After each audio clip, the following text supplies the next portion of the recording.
JK Yadav Films present.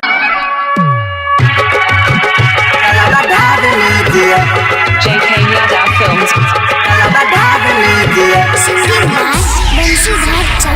शौमिन छोला खाने बोला इनका चाहे भांग के गोला इनका चाहे भांग के गोला शौमिन छोला खाने बोला इनका चाहे भांग के गोला पहिला समान के सुतार लीजिए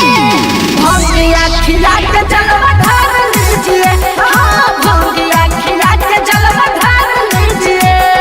चौमिन छोला खाई ना भोला इनका चाहे भांग के गोला पहिला सोमारी में सुतार लीजिए भंगिया चढ़ा के जलवा ढार लीजिए हाँ हाँ भंगिया खिला के जलवा ढार लीजिए जलवा ढार लीजिए JK Yadav Films. जलवा ढार लीजिए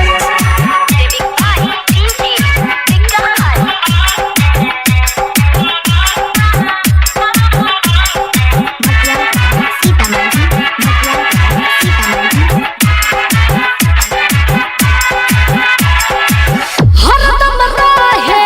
पीके भगवान जहिया से सावन महीना मनाइल जहिया से सावन महीना मनाइल हरदम रहे पीके भगवान जहिया से सावन महीना मनाइल जंगल पहरिया निक बड़ लागे इहे खातिर का है दिल में समाइल मेवा मलाई के न बात कीजिए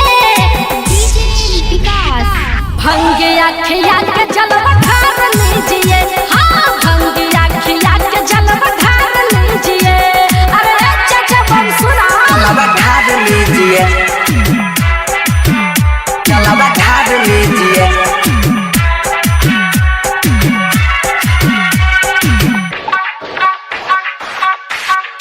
JK Yadav Films.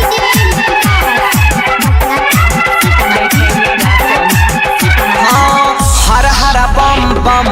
भोले दानी बरसेला सावन के रिम झिम पानी बरसेला सावन के रिम झिम पानी हर हर बम बम भोले दानी